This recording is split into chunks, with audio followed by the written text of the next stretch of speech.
Let's bring in right now theologian and New York Times bestselling author Jim Wallis. His latest book is out today, entitled The False White Gospel, Rejecting Christian Nationalism, Reclaiming True Faith, and Denouncing and Refounding Democracy. The Washington Post's Eugene Robinson and Princeton's Eddie Glaude Jr. are back with us as well. Jim, thank you for being with us. I'll just ask you outright what I've been wondering for years. If you have what we Christians consider to have the greatest story ever told, the most and especially as we move past Easter, a story, a life, a Savior who needs no embellishments. If we have that, and that Savior has changed so many people's lives and completely rewritten the history of Western civilization time and again over the past 2,000 years, why do they have to make things up? Why do they have to embrace QAnon? Why do they have to embrace a failed reality TV host and take him on as the other Jesus, their new Savior? First of all, Joe, thank you for covering the faith factor in this election. What I call the faith factor, I think it could be decisive. So the old story, it's often been distorted and manipulated and used for purposes of power. It's being used again. We face in this crisis a test of democracy, indeed, but also a test of faith. And the integrity of our faith communities is really at stake here. And politics is fine, but we got to go deeper than politics, because every nation has its better angels and worse demons. And Donald Trump, in what I call the false white gospel, is marketing our worst demons. Marketing our worst demons. So how do we engage our better angels? I like you mentioned Easter. As you and I know, Easter is not just a day, it's a season. So we're entering into this Easter season as I begin this nationwide town meeting tour about faith and democracy. This is an Easter book, an Easter book. It's about resistance and hope at the same time.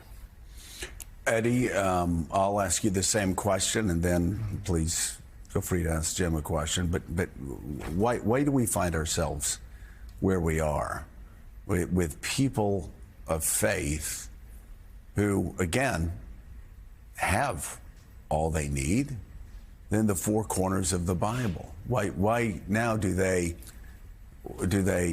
seek false idols, seek false prophets, and just say it out loud that he is a Christ-like figure. He is the other Christ. He is their Savior. Why? You know, Joe, there's a complicated history of Christianity in this country.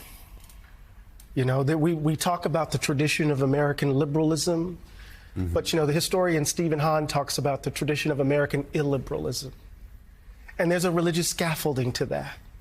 You know, Frederick Douglass, as you mentioned in the book, Jim, talks about the slave auction block being right next to the church steeple. That compromise that infected, you know, American Christendom, that before one shell was shot at Fort Sumter, the church had already split over the issue of slavery. And so there's always been this idol of race at the heart of American Christendom in the United States, and the temptation of idols that could lead to the distortion of one's faith and one's belief. And that's why I would really love to ask you, Jim, what is the substance of the false white gospel? Why isn't it just simply a false gospel? And two, how are we to respond to this? In the book, you give us, you know, these wonderful passages from the Bible, right? You take us to the Word as a way to respond to what we're seeing. So give us a sense of what can we do in the face of all of this, what you've described?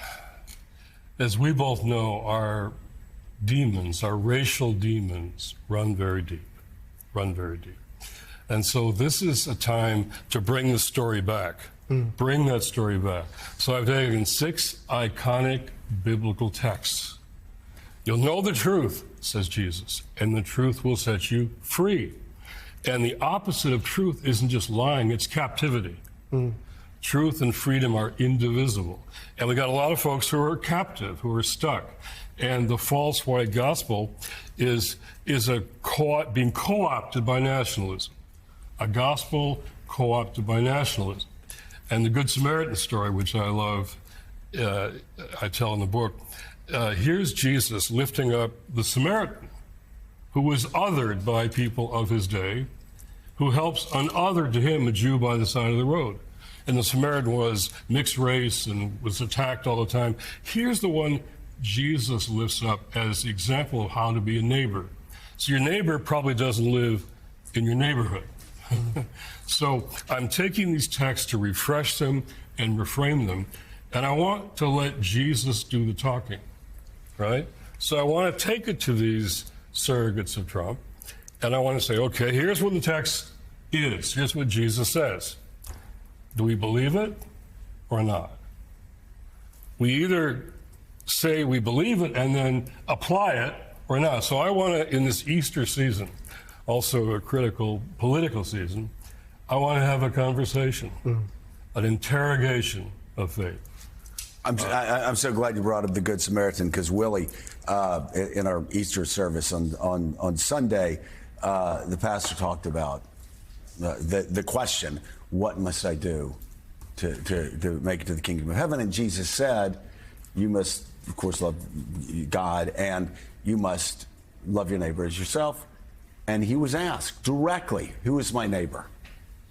And what did Jesus do? He picked the despised Samaritan. He picked the foreigner. He picked the person that nobody he was talking to would want to stop by. That's who your neighbor is. Just like when people ask Jesus, why do you hang out with the dregs of society? What did Jesus say? He said, I didn't come here to like heal the healthy. I came here to heal the sick. So all of this other talk, all of this other, like the others is the antithesis of everything Jesus talked about through the entire Bible. It's crazy. That is the perfect setup for what I was going to ask you, Jim, which is, we look at the life of Jesus Christ and contrast it to the life, the character, the behavior, the morality of Donald Trump, and you couldn't find in our public life right now any more polar opposites. And yet, there are many people in this country that you write about in this book who are equating the two, Jesus Christ and Donald Trump. So in your conversations and your studies, what are the mental and moral gymnastics people have to perform to get to the conclusion that in some ways Donald Trump does represent Jesus Christ, that he is here to carry on somehow that legacy? The question, who is my neighbor, may be the most important question for democracy and its future. And it was asked by a lawyer, by the way. I think he was a Washington lawyer. I recognize that tone of voice. Yeah. I said, who is my neighbor? Exactly who is my neighbor? How can I get out of obligation here? So I think every movement has to figure out who they can persuade and who they must defeat at the ballot box. So I think there are persuadable people out there. I'm going to go and meet them all over the country. We're trying a book tour into a town meeting tour on faith and democracy. And I'm going to talk to lots of people, and I want to bring them back to the story. What did Jesus say? What did he mean? And you can't keep saying you're a believer. Jesus says, why do you call me Lord, Lord, and not do the things I tell you? So that's the question. And I want to have a debate on faith, because I think faith could be a factor now in these weeks and months ahead. And the fact that it's Easter makes it even more significant. So I know the history of those people. I come from that background, right? But I had to find Jesus outside of my white church, white neighborhood, white school. The whiteness is an idol. And in the phrase white evangelical, the defining word there is not evangelical. It's white. And that has to change. And I think we can change it. And I think we can transform people, but also we can help people find the language. I want this book to be a tool for people. Find the text, find the language, find the ways to speak about this. because we're all influencers. People talk to their family and their friends. Everybody can do something. This book is my 2 cents. But I want others to offer their 2 cents. And I believe in a God who increases the value of our 2 cents. Hey everyone, MSNBC has a new and improved app. You'll get real-time alerts and analysis, live blogs, in-depth essays, video highlights, and the best 2024 election coverage. Download the new MSNBC app. Here's how to do it. You tap on the App Store on your phone. You hit search on the bottom right corner. You type in MSNBC. You click on the MSNBC app. You click on Get or the cloud icon and enjoy it.